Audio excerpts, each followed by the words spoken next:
नमस्कार दोस्तों, सर्व शिक्षा कोचिंग में आपका स्वागत है। आज हम लोग 10वीं क्लास का एनसीईआरटी बुक अध्याय 8 का प्रश्न को हल करेंगे।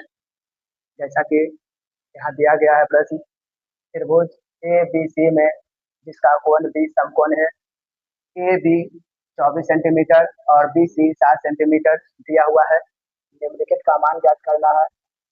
सबसे पहले हम लोग एक त्रिभुज बनाएंगे। प्रश्न में दिया गया है समकोण त्रिभुज लेना है और बी समकोण होना चाहिए, इसलिए हमें 90 डिग्री जहाँ होगा 90 डिग्री को समकोण करते हैं, इसलिए 90 डिग्री के स्थान पर बी लिखा जाएगा। हम चाहे तो ए यहाँ भी लिख सकते हैं, यहाँ भी लिख सकते हैं, या सी यहाँ लिख सकते हैं, यहाँ लिख सकते हैं। तो हमने यहाँ पर ए लिखा, तो ए बी सी इस प्रकार से एक समकोण त्रिभुज प्राप्त हुआ है। अब हम लोग देखेंगे ए बी बराबर 24 सेंटीमीटर, अर्थात ए और बी बराबर 24 सेंटीमीटर ये होगा। बी और सी 7 सेंटीमीटर, बी और सी 7 सेंटीमीटर होगा। इस त्रिभुज में ए बी अर्थात लंब दिया हुआ है, बी सी आधार दिया हुआ है, ए सी कर्ण नहीं दिया हुआ।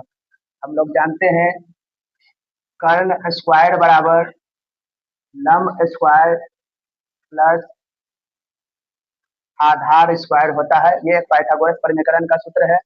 इसी से ये ए सी कर्ण स्क्वायर हुआ, ए बी लंब स्क्वायर हुआ, बी सी आधार स्क्वायर हुआ। इसी पे मान पुट कर कर्ण का मान निकालेंगे, अर्थात ए सी का मान ज्ञात करेंगे। तो यहाँ पर ए सी स्क्वायर ए बी दिया गया है 24 सेंटीमीटर, 24 सेंटीमीटर पे स्क्वायर प्लस बी और सी 7 सेंटीमीटर दिया गया है, 7 सेंटीमीटर पर स्क्वायर लिखेंगे। यहाँ ए सी स्क्वायर 24 का स्क्वायर यानी 24 गुने 24 करेंगे,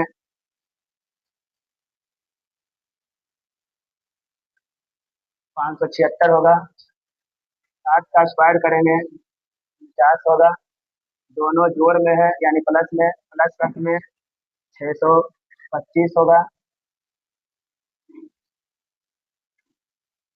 यहाँ पर ए सी स्क्वायर बराबर 625, इसलिए ए सी बराबर स्क्वायर जब बराबर के उधर जाता है तो वर्गमूल होता है, वर्ग से बराबर के उधर जाने पर वर्गमूल। तो 625 का वर्गमूल ज्ञात करेंगे तो 25 आएगा।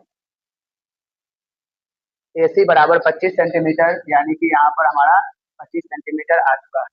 अब त्रिभुज के तीनों भुजा मालूम हो गया, ए बी बराबर 24, बी सी बराबर 7 सेंटीमीटर और ए सी बराबर 25 सेंटीमीटर। प्रश्न हमारा पहला है साइन ए का मान ज्ञात करना। साइन का सूत्र होता है लंब बटे कर्ण। जैसा कि यहाँ पर है साइन ए बराबर, यहाँ ए से लंब खोलेंगे, ए से सामने वाला लंब 7 सेंटीमीटर और कर्ण जो है वही रहेगा 25 सेंटीमीटर। ये हमारा पहला उत्तर हो गया। फिर है कॉस ए का मान, कॉस ए बराबर, कॉस का सूत्र होता है आधार बटे कर्ण। यहाँ पर लिख लेंगे आधार बटे कर्ण। अब ए से है तो ए से आधार देखेंगे तो ये लंब हुआ, तो ये आधार और ये कर्ण, यानी कि 24 बटा 25। ये दूसरा उत्तर हुआ। फिर दूसरा प्रश्न दिया गया है साइन सी का मान ज्ञात करना है। साइन सी बराबर, सी का मतलब यहाँ सी का कौन से देखेंगे साइन का मान, जैसा कि सूत्र जानते हैं साइन का होता है लंब बटे कर्ण। सी से देखेंगे लंब, तो सी के सामने लंब 24 और कर्ण वही होगा 25।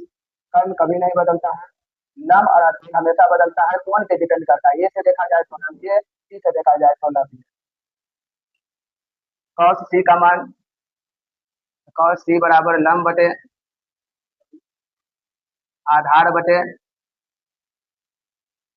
कर्ण होता है। अब सी से आधार देखेंगे तो लंब तो 24 था, तो आधार 7 और कर्ण 25। ये हमारा उत्तर हो चुका है। इस प्रकार से प्रश्न संख्या 1 समाप्त होता है। धन्यवाद।